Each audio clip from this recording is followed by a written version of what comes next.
नमस्कार, आप देख रहे हैं जवाब तो देना पड़ेगा और आपके साथ में विजेंद्र सोलंकी।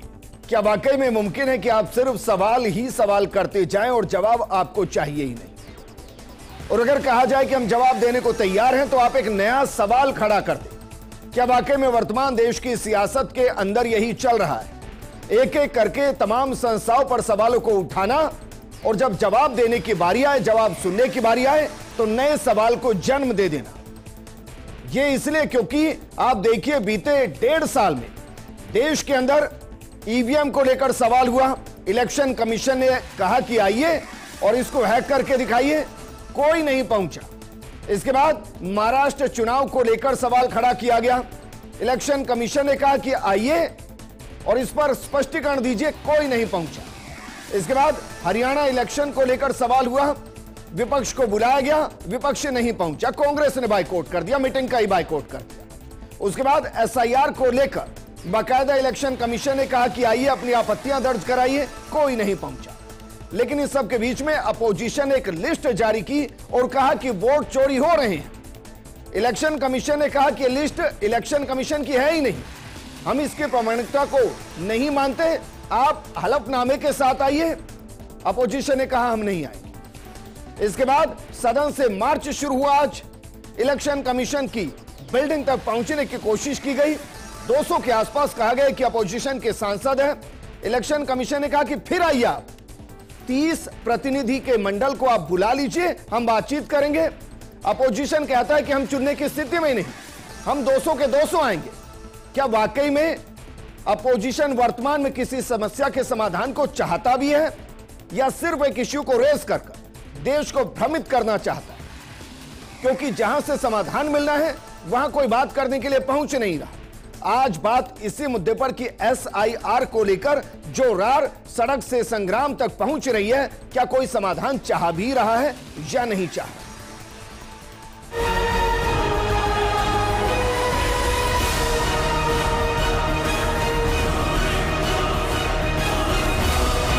ये कॉन्स्टिट्यूशन की लड़ाई है, कॉन्स्टिट्यूशन को बचाने की लड़ाई है, वन मैन वन वोट की लड़ाई है। संविधान विरोधी काम कोई कर रहा है तो उसकी सरगना श्री राहुल गांधी जी है।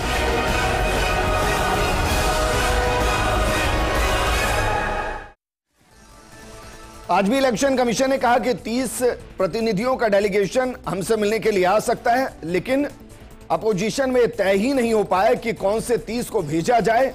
जबकि आप सोचिए, जब टिकटों के बंटवारे के लिए ऑल पार्टी मीटिंग होती है तो क्या सभी कार्यकर्ता होते? नहीं, हर पार्टी के प्रतिनिधि होते हैं। जब किसी मंच पर होते हैं तो क्या ऑल पार्टी कार्यकर्ता होते? नहीं, सिर्फ प्रतिनिधि होते हैं। तो अगर एक डेलीगेशन जिसमें 2-4 लोग नहीं, 2-4 नेता नहीं, 30 नेताओं को बुलाया गया, क्या 30 की बातों को बाकी नहीं मानते? क्या पार्टी के प्रतिनिधित्व की बातों को बाकी नहीं मानते? यह सवाल है, यह बात करना ही नहीं चाहते। इस मुद्दे पर बात करने के लिए हमारे साथ मौजूद हैं बीजेपी प्रवक्ता अटल खंडेलवाल जी, कांग्रेस प्रवक्ता प्रदीप चतुर्वेदी जी, राजनीतिक विश्लेषक योगेंद्र गुप्ता जी। शुरुआत प्रदीप जी आपके साथ। अच्छी बात है, अपोजिशन का एक बड़ा काम है कि जहां त्रुटि हो उस त्रुटि से देश को अवगत कराना, और अगर यह त्रुटि है तो वाकई में अपोजिशन बेहतरीन काम कर रहा है। लेकिन उस त्रुटि के समाधान के लिए हम काम कर रहे हैं सर, या उस त्रुटि को सिर्फ रखने के लिए काम कर रहे हैं? विजय जी, सवाल इस बात का है, जितनी बात भूमिका आपने बनाई है उसमें आपने विपक्षी सवाल पूछे हैं, आपने सरकार का पक्ष रखने की कोशिश की है जो आपकी प्रायोरिटी हो सकती है। लेकिन सवाल इस बात का है कि जिस मुद्दे को लेकर आज विपक्ष ने आंदोलन किया और जो कूच किया इलेक्शन कमीशन की तरफ, सवाल इलेक्शन कमीशन संदेह के घेरे में है। और आज से नहीं, जब से 11 साल से सरकार बनी है मोदी जी की, तब से संदेह में है। सवाल यह है कि जो लिस्ट जारी की गई है और कर्नाटका में जो आंकड़े जारी किए गए हैं, एक एक पते पर 46 वोट, एक एक बिल्डिंग में 150 वोट, और उनका पता नहीं, उनका मकान नंबर नहीं। अगर मकान नंबर नहीं, पता नहीं, तो बीएलओ ने किस तरह से उन पतों पे जाके इनकी सत्यापन किया है या इलेक्शन कमीशन ने उनकी सत्यता की जांच की है? तो सवाल यह है कि जब आंकड़े नहीं, पते नहीं, 30,000 ऐसे लोग हैं जिनके पते नहीं है, तो बीएलओ ने उनकी जांच कैसे की है? संदिग्ध का दायरा सरकार ने बनाया हुआ है। और आज इलेक्शन कमीशन से हम सूची की मांग करते हैं तो सूची से इनकार कर रहा है। हलफनामा दे रहा सुप्रीम कोर्ट में कि हम नहीं दे सकते। अगर ये इलेक्शन कमीशन जनता के लिए बना है, देश के लोगों के लिए बना है, तो फिर अपनी हालत संदिग्ध क्यों बनाई हुई है? लोगों से अपनी चर्चा क्यों नहीं करना चाहते? जहां तक आपने कहा कि 30 लोग बुलाने की बात है, सारे विपक्षी दलों ने व्यक्तिगत तौर पर, संगठन के तौर पर उनसे मिलने की इच्छा जाहिर की है। इलेक्शन कमीशन किसी से नहीं मिलता, और जब सामूहिक रूप से मिलने की बात कमीशन नहीं मिलता, सामूहिक रूप से, सुनिए मेरी बात, इलेक्शन कमीशन नहीं मिलता। कुछ मैं इस डिबेट को आगे बढ़ाऊं उससे पहले अपने दर्शकों के सामने कुछ सत्य रख रहा हूं, सवाल इस बात का क्योंकि ना मैं किसी पार्टी की तरफ, मैं कॉमन मैन की तरफ और इलेक्शन कमीशन की तरफ हूं। जरा कुछ आंकड़े में दे रहा हूं प्रदीप जी। अरे प्रदीप जी गौर से सुनिए, मैं कुछ फैक्ट रख रहा हूं सर। 12 जून 2025 चुनाव आयोग ने राहुल गांधी को महाराष्ट्र विधानसभा चुनाव 2024 में कथित अनियमितताओं और उनके द्वारा लगाए गए आरोपों पर चर्चा के लिए पत्र और ईमेल भेजा। यह पत्र उनके आवास पर भी भेजा गया, जिसमें उनसे सुविधा अनुसार बैठक की तारीख तय करने का अनुरोध किया गया। राहुल गांधी नहीं पहुंचे। 15 मई 2025 चुनाव आयोग ने 15 मई 2025 चुनाव आयोग ने कांग्रेस सहित 6 राष्ट्रीय दलों को अलग अलग बातचीत के लिए आमंत्रित किया। कांग्रेस ने इस बैठक को ही रद्द कर दिया। राहुल गांधी या कोई कांग्रेसी इलेक्शन कमीशन मिलने नहीं पहुंचा। 24 दिसंबर 2024 राहुल गांधी और कांग्रेस के आरोपों का विस्तृत जवाब अपनी वेबसाइट पर प्रकाशित किया गया। चुनाव आयोग ने संवाद के लिए तत्परता दिखाई, लेकिन राहुल गांधी ने इन निमंत्रणों का जवाब नहीं दिया और न ही व्यक्तिगत रूप से बैठक में शामिल हुए। 7 अगस्त 2025 कर्नाटक के मुख्य निर्वाचन अधिकारी ने राहुल गांधी को पत्र लिखकर उनके द्वारा 7 अगस्त 2025 को ही दिल्ली में आयोजित प्रेस कॉन्फ्रेंस में लगाए गए मतदाता सूची में बड़े पैमाने पर हेराफेरी के आरोपों के लिए शपथ पत्र के साथ औपचारिक घोषणा प्रस्तुत करने को कहा, लेकिन राहुल गांधी ने ऐसा करने से साफ इनकार कर दिया। 10 अगस्त 2025 कर्नाटक के सीईओ ने राहुल गांधी को एक और नोटिस जारी किया, जिसमें उनके दावे के संबंध में दस्तावेज मांगे गए कि एक मतदाता शकुन रानी ने लोकसभा चुनाव 2024 में 2 बार मतदान किया। सीओ ने बताया कि शकुन रानी ने केवल 1 बार ही वोट किया। राहुल गांधी द्वारा दिखाया गया टिक मार्क वाला दस्तावेज मतदान अधिकारी द्वारा जारी नहीं किया गया। नोटिस में राहुल गांधी से उनके दावों के समर्थन में प्रासंगिक दस्तावेज प्रदान करने का अनुरोध किया गया, लेकिन कमाल की बात यह कि फिर डॉक्यूमेंट नहीं सबमिट किए गए। कमाल की बात यह कि कर्नाटक के सीओ ने स्पष्ट किया कि राहुल गांधी द्वारा दिखाए गए दस्तावेज इलेक्शन कमीशन ऑफ इंडिया के आधिकारिक रिकॉर्ड नहीं थे। सवाल यह है कि जब जब इलेक्शन कमीशन बुलाता है कोई पहुंचता क्यों नहीं? योगेंद्र जी, यहां से मेरा सवाल है कि भाई आप अगर एक त्रुटि को बता रहे हैं और देश के सामने ला रहे हैं तो अपोजिशन का बेहतरीन काम कर रहे हैं, लेकिन अगर आप उसका समाधान ही नहीं चाह रहे हैं तो आप देश का नुकसान कर रहे हैं। नहीं, देखो विजेंद्र, यहां 2 चीजें हैं।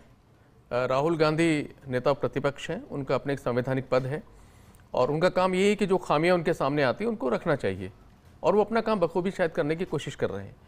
लेकिन अगर वो कोई पक्ष अपना रख रहे हैं और अगर कोई संवैधानिक संस्था, चाहे चुनाव आयोग है चाहे कोई भी और हो, अगर वो उसके बदले में उनसे कुछ डॉक्यूमेंट्स मांगती है, उनसे कोई मीटिंग मांगती है, तो फिर उनका ये दायित्व बनता है कि उनको वहाँ पर जाकर के वो सारी चीज़ें रखनी चाहिए। समस्या ये है कि दोनों पक्षों में, यानी सत्ता पक्ष और विपक्ष या संवैधानिक संस्था और विपक्ष, उनके बीच में खाई इतनी गहरी हो चुकी है कि वो खाई कैसे पटेगी किसी को समझ में नहीं आता। विपक्ष आरोप लगाता है, उसके बाद ये कहता है कि चूंकि जो संवैधानिक संस्थाएं हैं वो सत्ता पक्ष के हाथों में खेल रही है, इसलिए वहां से हमको न्याय की उम्मीद नहीं है। सत्ता पक्ष ये कहता है कि आरोप अनर्गल लगाए जा रहे हैं क्योंकि इनके पास पर डॉक्यूमेंट नहीं है। अब ये पूरा एक भंवर चक्र में फंस चुका है, ये निकलेगा कैसे? इसका मैं ये कह रहा हूं, अगर मैं ये आरोप लगा रहा हूं कि भाई मेरे घर में चोरी हो गई और पुलिस जांच करे, अगर पुलिस ये कह रही है कि भाई प्रारंभिक रिपोर्ट दर्ज कराइए और बताइए तो सही कि क्या क्या चोरी हुआ, मैं कह रहा हूं नहीं, मैंने बोल दिया, पुलिस अपना काम करे, ये तो इलॉजिकल तर्क हुआ ना सर। भाई अगर आपने एक लिस्ट जारी की, इलेक्शन कमीशन कह रहा है कि आप सत्यापन के साथ आ जाइए, इसको एक बार चेक कर लेते हैं, आप कह रहे हो मैं नहीं आऊंगा, आप कह रहे हो ईवीएम हैक हो रही है, इलेक्शन कमीशन कह रहा है कि भाई हम आपको टाइम दे देते हैं, आप उसको हैक कर दीजिए, कह रहे हैं हम नहीं आएंगे। आप कह रहे हो महाराष्ट्र इलेक्शन में धांधली हो गई है, इलेक्शन कमीशन कह रहा है विद रिपोर्ट आ जाइए, हम बात कर लेते हैं, आप मीटिंग को बाइकआउट कर देते हो। आप कहते हो कि हरियाणा कर्नाटक के अंदर ऐसा हो गया, इलेक्शन कमीशन कह रहे हैं हमारी वो लिस्ट ही नहीं है, आप कहां से लिस्ट लेकर आ गए? आप कह रहे हैं हम प्रूव नहीं देंगे। बिल्कुल आपकी इस बात से मैं सहमत हूं कि अगर कोई सवाल उठाया है राहुल गांधी ने और अगर इलेक्शन कमीशन ये कहता है कि उनको हमारे ऑफिस में आकर के आप बाकायदा डेलीगेशन को लेकर आइए और हमारे टेबल पर रखिए, क्योंकि अभी फिलहाल वो सोशल मीडिया के ऊपर है, तो मुझे लगता है कि विपक्षी दलों को वहां कर जाकर के वो सारी चीजें रखनी चाहिए। अब आज के मुद्दे पर आते हैं सर जी, आपने कितनी हजारों मीटिंग्स देखी होंगी जो अपोजिशन के डेलीगेशंस की मीटिंग है। कभी आपने 200 नेताओं को उनमें देखा है, 500 कार्यकर्ताओं को देखा है? अगर वहां इलेक्शन कमीशन कह रहा है कि भाई 30 सांसदों का डेलीगेशन आ जाइए मिलने, तो क्या विपक्ष इतना कमजोर हो गया है कि वहां उनकी पार्टी के सांसद अपने लीडर की नहीं सुनेंगे? ये तो सीधा ही हो गया ना कि भाई हमें जाना नहीं है, वरना 30 का डेलीगेशन बहुत बड़ा होता है सर। बिल्कुल देश देख रहा होता कि देखिए 30 का डेलीगेशन गया और मैं आगे बढ़कर कहता हूं इलेक्शन कमीशन निशब्द हो गया, लेकिन मौका चूक गए ना। नहीं, आप बिल्कुल सही कह रहे हैं। देखिए, डेलीगेशन हमेशा छोटा होता है, प्रतिनिधित्व उसमें होते हैं। अगर उन्होंने 30 का प्रतिनिधित्व बनाया है तो विभिन्न जो दल है उनके लोगों को वहां पर जाना चाहिए, वहां रखना चाहिए। और एक बहुत सुनहरा मौका भी है, अगर आप वहां जाकर अपनी बात को रखते हैं, वहां डॉक्यूमेंट को रखते हैं, और अगर उसके बाद चुनाव आयोग उनका निराकरण नहीं करता है, समुचित जवाब नहीं देना है, तो फिर उसके पश्चात आप पूरे देश को अगर समझा सकते हैं कि हमने सारे डॉक्यूमेंट वहां पर रखे थे और इसका जवाब नहीं मिल रहा है। अब अगर कांग्रेस सांसद या राहुल गांधी कहते हैं कि वहां जाने का कोई फायदा नहीं क्योंकि न्याय नहीं मिलेगा, तो फिर सवाल फिर उठता है, न्याय कहां मिलेगा? फिर मार्च क्यों है सर? मैं वही आपको कह रहा हूं, इलेक्शन कमीशन के ऑफिस तक मार्च क्यों है? तो वो जो भी इलेक्शन कमीशन, क्योंकि देखिए एक पूरा संवैधानिक संस्था, एक संवैधानिक तरीका है, अल्टीमेटली आपको जाना उसी रास्ते पर पड़ेगा। और देश को आप तभी समझा पाएंगे कि जो कुछ हम कह रहे हो गलत है। जैसे अब बिहार को ले लीजिए, वहां 65 लाख वोटर को अलग कर दिया गया। ठीक है। अब अगर 65 लाख वोटर को अलग किया गया, उनका डेटा उनके पास में है, तो बाकायदा वहां जाकर बताना चाहिए कि भाई 65 लाख वोटर में जो अलग अलग उनमें कौन लोग हैं। 18,000 के आसपास बीएलओ हैं सर, अपोजिशन की पार्टी के और सत्ता पक्ष की पार्टी के। मेरे ध्यान में नहीं है कि किसी ने 500 भी ऐसे नाम लाकर दिए हो कि भाई ये देखिए जीवित हैं, ये हैं, पिछली बार वोट डाला है, इस बार प्रमाणित डॉक्यूमेंट है, और उनका नाम काट दिया। ऐसा है ही नहीं कहीं पर। अगर है तो लाए ना फिर सामने। मेरा सवाल सिर्फ इतना ही है। अगर देखिए, मैं आखिर में अपनी बात करता हूं, मौका दीजिए, मैं आपकी बात करना चाहता हूं। अगर आपने भी कहा कर्नाटक में जो कांग्रेस ने जो लिस्ट बनाई है और इलेक्शन कमीशन की लिस्ट दिखाई है, उसमें एक वोटर बिना पते के 8 जगह से वोट डाल रहा है। जब ये तथ्य हम सामने ला चुके हैं, तो पब्लिक डोमेन में जब हम बात कर रहे हैं, तो इलेक्शन कमीशन को पब्लिक डोमेन में ये बात क्लियर करनी चाहिए। प्रदीप जी, आपके पास सवाल इस बात का नहीं है। नहीं, आप पैरवी सरकारी कर रहे हैं, आप पैरवी सरकारी कर रहे हैं। क्या मजबूरी है मुझे नहीं पता, लेकिन सवाल ये है कि आप विपक्षी बात नहीं कर रहे। मैं कह रहा हूं नाम बताइए उसका, बात नहीं कर रहे, नाम बताइए उसका, सरकारी पक्ष की नाम बताइए, वो बात नाम बताइए प्रदीप जी, नहीं है, नाम बताइए। अगर आपकी बात प्रदीप चतुर्वेदी जी, तो आप प्रदीप चतुर्वेदी जी, भाई अपोजिशन की प्रॉब्लम हो गई है, प्रॉब्लम हो गई अपोजिशन की। 8 लोगों ने वोट दिया, प्रदीप चतुर्वेदी जी, बीएलए उनका सत्यापन नहीं कर पाए, लेकिन उन्हें 8 वोट डाले। सवाल इस बात का, प्रदीप चतुर्वेदी जी, प्रदीप चतुर्वेदी जी, ठीक है प्रदीप चतुर्वेदी जी, अरे भाई सुनिए तो सही, पूछ रहे हैं भाई आपसे ही पूछेंगे, सवाल आप उठा रहे हैं। कर्नाटक की सारी जो हमने इलेक्शन प्रदीप चतुर्वेदी जी, उसमें जो हमने सर्वे किया वो हमने आपको भेज दिया, बहुत अच्छे, आपके पास भी है, बहुत अच्छे। लेकिन सवाल है कि बहुत अच्छे, अब मैं आपसे सवाल कर रहा हूं, मैं आपको लैपटॉप दूं, एक बिल्डिंग में वोट है, मैं लैपटॉप दूं आपको, बारे में इलेक्शन कमीशन प्रदीप चतुर्वेदी जी, स्पष्टीकरण दे, प्रदीप चतुर्वेदी जी, प्रदीप चतुर्वेदी जी, मैं आपको कह रहा हूं, मैं आपको लैपटॉप प्रोवाइड करता हूं। जिस एक ने 8 जगह वोट डाला है, आप उसके नाम को कर्नाटक में सर्च कीजिए। प्रोवाइड करूंगा लैपटॉप आपको, मेरी पार्टी प्रोवाइड करूं लैपटॉप, दिलवा दूंगा लैपटॉप प्रोवाइड करूं मैं आपको कि बिना तथ्यों के आप लैपटॉप प्रोवाइड करूं मैं आपको, उचित नहीं है। मैं आपको लैपटॉप प्रोवाइड करूं, उचित नहीं है। प्रदीप जी, आप वो पैसे मत कीजिए, प्रदीप जी, आप पार्टी बन रहे हैं। प्रदीप जी, मैं कॉमन मैन की तरफ हूं सर, मेरा अपोजिशन मेरे देश के मुद्दे को उठाने के बजाय देश को भ्रमित कर रहा है। ये उचित नहीं है। हमारी देश को भ्रमित कर रहा है। कोई प्रश्न मुद्दा को उठाया, प्रश्न उठाया, योगेंद्र गुप्ता, तो हमारे प्रश्न को भी योगेंद्र गुप्ता जी, हमारे क्योंकि बाकायदा इसको सर्च किया गया है, मैं कह रहा हूं सर्च किया गया है। मैं किसको मानूं? मैं उस इलेक्शन कमीशन को मानूं जिसने पूरी वेबसाइट से चेक करके दे दिया कि भाई नहीं है। उसने ये भी वेरीफाई कर दिया कि जिस लिस्ट को जारी कर रहे हैं वो वहां के एजेंट से सिग्नेचर नहीं है। उसने ये भी कह दिया कि भाई आप लेके आ जाइए, जिस लिस्ट को जारी करें वो हमारी लिस्ट नहीं है। तो ऐसा थोड़ी ना होगा कि कांग्रेस अपनी एक नई लिस्ट लेकर आ जाएगी। नहीं विजय, यहाँ एक बात और भी है, क्योंकि संवैधानिक संस्था है चुनाव आयोग, तो यहाँ एक काम और हो सकता है अगर खाई को पाटना है कि जो लिस्ट कांग्रेस ने जाहिर किया, राहुल गांधी ने जाहिर किया, वहां पर मकान का नंबर भी है, नाम भी है, पता भी है, वोटर की लिस्ट भी है, एक मकान में कितने लोग रहते हैं, कितने हैं, नहीं है, सब कुछ है। अपनी तरफ से भी चुनाव आयोग पहल कर सकता है इस सारे विवाद को खत्म करने के लिए, और वो बाकायदा बता, मीडिया बहुत सक्रिय है, यही तो मीडिया है, वहां जाकर कर सकता है, मीडिया वहां जाकर के चेक कर सकता है। अरे सर, क्या मीडिया ने भाई नाम ही नहीं मिला, जिस नाम का जिक्र करें वो नाम ही नहीं मिला, कहां ढूंढे फिर? अगर नाम नहीं मिला तो कांग्रेस प्रवक्ता जवाब देंगे उसका। प्रामाणिकता है सर। अगर इलेक्शन कमीशन कह रहे भाई आपको अगर अपनी रिसर्च पर भरोसा है तो आप सत्यापन के साथ आ जाइए, एफिडेविट के साथ आ जाइए ना, नहीं जा रहे हैं। मेरा सवाल यह कि यही तो एसआईआर है। बिहार में क्या हुआ है? बिहार में इसी तरीके के फर्जी वोटर्स को ही तो बाहर किया है, उसका भी कांग्रेस विरोध कर रही है कि भाई वहां वोटर्स को बाहर कर दिया। कर्नाटक में वो जुड़े हुए हैं, उसको लाकर कह रही है कि देखिए इस तरीके से हैं। तो दोहरी चाल नहीं होगी ना। आप यह कह दीजिए अपोजिशन कि बहुत अच्छा किया, पूरे देश में एसआईआर कर दीजिए, सारे बाहर हो जाएंगे। एक बात कहना चाहता हूं, मेरी बात सुनिए। आपने प्रावधानों की बात की है, मैं आपको एक प्रावधान बता देता हूं। हर सवाल का एक ही जवाब है, क्या पूरे देश के अंदर एसआईआर कराने की तैयारी की जा रही है? अटल खंडेलवाल जी है कि वो अपना वोट सिद्ध आप कांग्रेस के प्रवक्ता साहब को थोड़ा सा चुप कराने का कष्ट करें। इनके पास जवाब बनता नहीं है और ये केवल बोल रहे हैं बोलो भाग जाओ। इनके ऊपर से नेता भी यही कर रहे हैं। अरे सुनो तो सही, 2 मिनट सुनो, सक्षम नहीं है। अरे सर सुनो सुनो तो सही। अरे सुनो, हाँ एक मिनट प्रदीप जी, अटल जी आ रहा हूं मैं, एक मिनट। अगर आपको कांग्रेस का कार्यकर्ता प्रमाणित करना है तो आप कैसे प्रमाणित करेंगे अटल जी? ये प्रदीप बात का नहीं है। कैसे करेंगे? वोटर लिस्ट की बात कीजिए आप। कैसे करेंगे? जिसको अरे सर कैसे करेंगे? वोटर लिस्ट में जो कैसे करेंगे है और किसी डॉक्यूमेंट के आधार पर जिम्मेदारी वोटर को तय करनी है। और कौन करेगा? साबित करे। ये पहली बार देश में हुआ, दुनिया के लोकतंत्र में पहली बार हुआ कि लोकतंत्र में वोटर अपने वोट की सत्यता प्रमाणित करे। थोड़ा तो इतिहास पढ़िए भाई, इलेक्शन कमीशन की थोड़ा इतिहास पढ़िए। 2003 में हो चुका है और यहाँ इलेक्शन कमिश्नर वोटर से कह रहा है कि आप अपने वोट का अधिकार सिद्ध करें। ये उल्टी अरे सुनो, अगर आज भी मैं किसी योजना का फायदा उठाने जाऊंगा ना तो मुझे ही प्रमाणित करना है कि मैं उसके लिए पात्र हूं या नहीं। कमाल करते हैं ऐसा नहीं है जी। अरे ऐसा नहीं है भाई, मौलिक अधिकार कीजिए लोगों के। अरे भाई मत कीजिए, सरकार की जिम्मेदारी है, यही समझा रहा हूं। उसका भी दावा कीजिए। मौलिक अधिकार संविधान की देन है और सरकार की जिम्मेदारी है। इसमें मौलिक अधिकार कैसे आ गया? मौलिक अधिकार भी आप दावे के अनुसार प्राप्त करें। मौलिक अधिकार प्रमाणित ही तो करोगे आप, कैसे करोगे? हम देश के नागरिक हैं, हम ही साबित करते रहे। सरकार का काम नहीं है कि वो माने कि हम सरकार के नागरिक हैं। अरे सुन तो लो, जब सरकार आप साबित करें जिस तरीके से वो हंगामा हो रहा था ना, वैसे ही आप ये डिबेट में भी हंगामा करने की कोशिश कर रहे हो। आप गलत मुद्दे उठा रहे हो, बिना लॉजिक के मुद्दे उठा रहे हो, बिना लॉजिक के साथ चलो। क्या एसआईआर पहली बार हो रही है? क्या देश में पहली बार हो रही है एसआईआर? एसआईआर समय समय पर होती रही है, आपको नहीं है जानकारी। न आपको कंप्यूटर चलाना आता, न डिवाइस पता है, न आप अभी आपका सम्मान तब है जब बिहार जाओ, बिहार जाकर के जो नाम कटे वो जुड़वाओ। तुम्हारे न BIL है, केवल आपकी हार दिखती हुई कांग्रेस और विपक्ष वालों की हार दिख रही है बिहार में, इसलिए वो बौखलाए हुए हैं।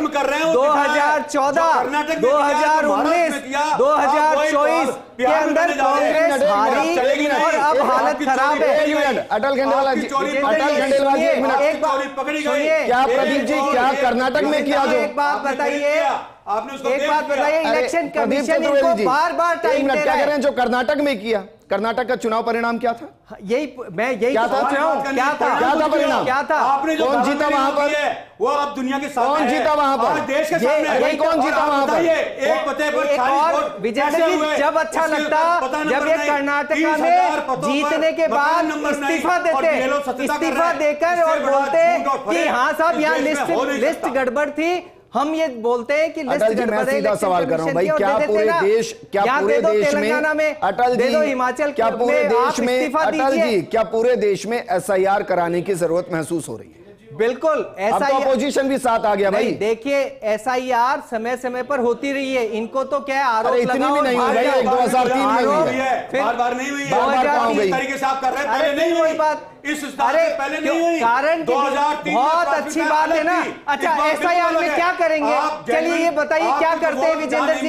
एसआईआर के अंदर जो व्यक्ति है, जो डेटा है, उसको ही तो वेरीफाई करते हैं और उस वेरीफाई करने के लिए टाइम भी है, समय भी है। बकायदा इनकी कांग्रेस पार्टी भी वहां पर है, BLO भी है इनके, वो जाकर के और बता दें कि साहब उसको समय भी दिया जाता है। कि भाई यदि कोई गलती से नाम कट गया है और वो व्यक्ति जिंदा है या कोई और त्रुटि है तो बताए, समय पे ऐड कराएंगे। यहां पर भी ऐसा ही होता है, यहाँ पर जब चुनाव होता है तो भी ऐसा ही होता है। हमने हजारों नाम जुड़वाए, ऐसा नहीं है। फिर वही बात, जिसका नाम नहीं हो, अरे दावा नहीं कर सकता का क्या मतलब है? ऊपर वाला व्यक्ति ऐसा है, देखिए ये कभी जिनका नाम ये दुहाई संविधान की देते हैं, लेकिन संविधान से जुड़ी मूल संस्थाएं उन सब पर आरोप लगाते हैं।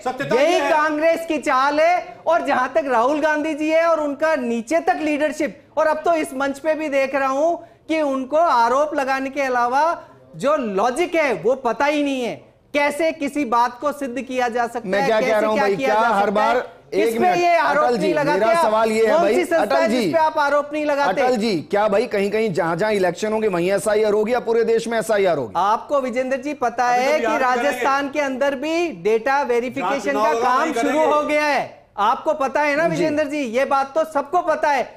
एसआईआर समय समय पे हर जगह, भाई इसमें करते क्या है, इसमें वो व्यक्ति डेटा जो पड़ा हुआ है उसको वेरीफाई करते हैं कि वो व्यक्ति कहीं बाहर स्टेट के तो नहीं चला गया, वो कहां पर है या नहीं है, अगर है तो उसका एड्रेस चेंज तो नहीं हो गया, यही सब तो होता है। इसमें इशू क्या है? इशू किसी तरीके का नहीं है। अच्छा, लॉजिकली बात अगर कुछ है तो इलेक्शन कमीशन बुलाता है, आप आइए, आप अपनी बात को वेरीफाई कीजिए। जिस प्लेटफॉर्म पे आप आरोप लगा रहे हो वो प्लेटफॉर्म खुद ही बुला रहा है कि आप आओ, पत्र लिख रहा है हर तरीके से, लेकिन असभ्य शब्दों का प्रयोग कर जाना, मर्यादाओं के खिलाफ बोलना, ये ऊपर आदतन है, इस कारण से ऐसा हो रहा है। और ये संविधान की मैंने बहुत बेसिक सवाल किया कि क्या पूरे देश के अंदर एक बार में एसआईआर हो सकता है?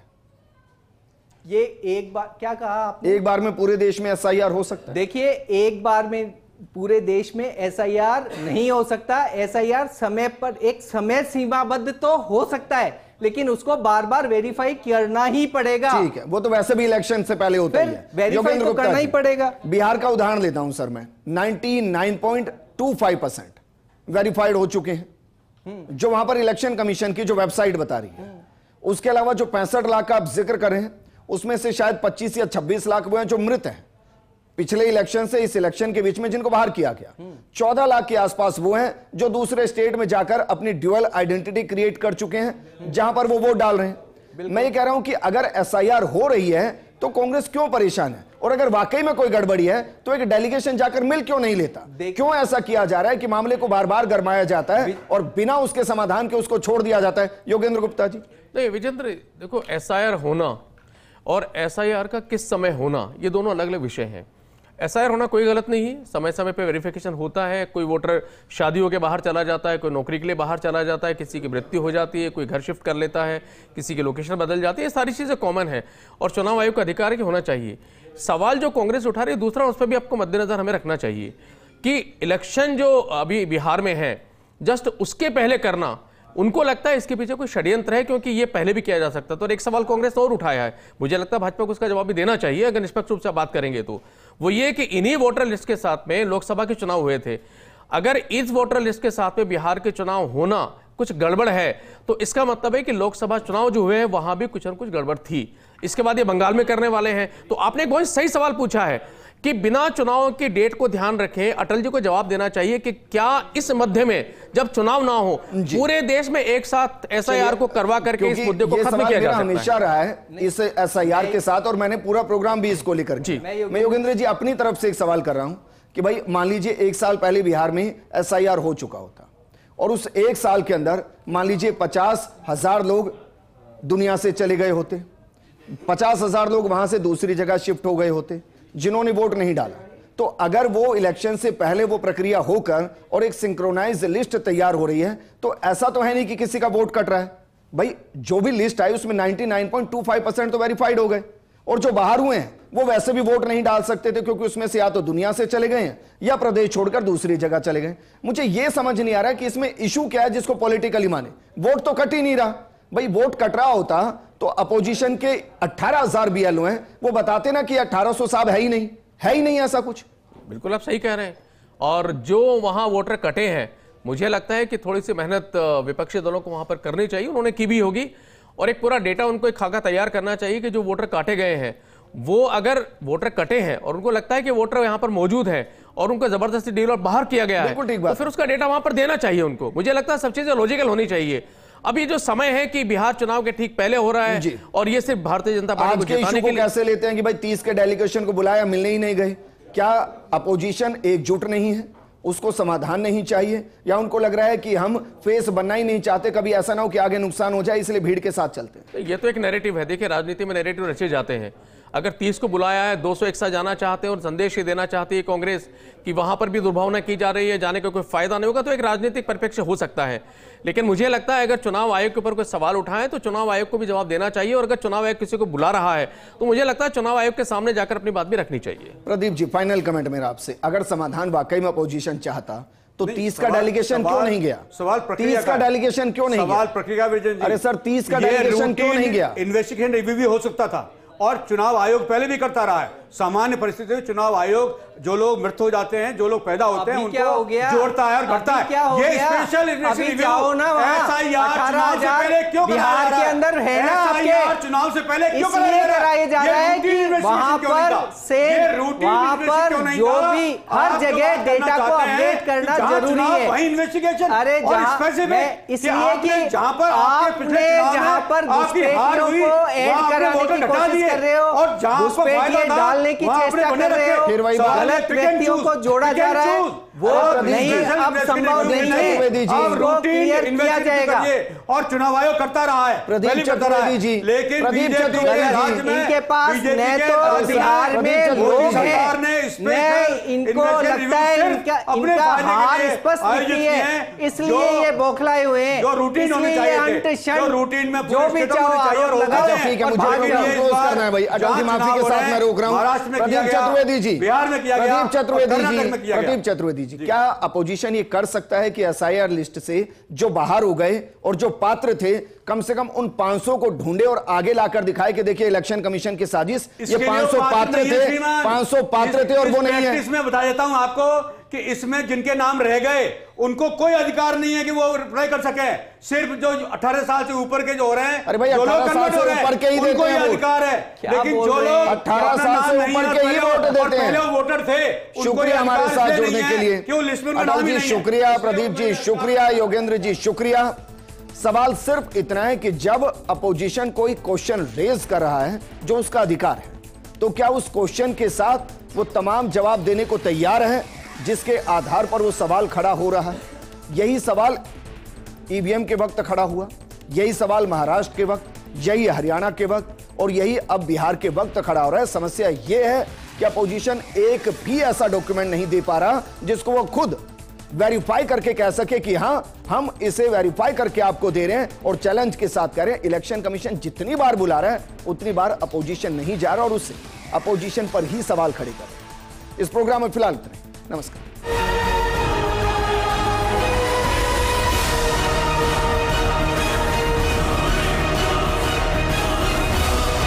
ये कॉन्स्टिट्यूशन की लड़ाई है, कॉन्स्टिट्यूशन को बचाने की लड़ाई है, वन मैन वन वोट की लड़ाई है। संविधान विरोधी काम कोई कर रहा है तो उसकी सरगना श्री राहुल गांधी जी है।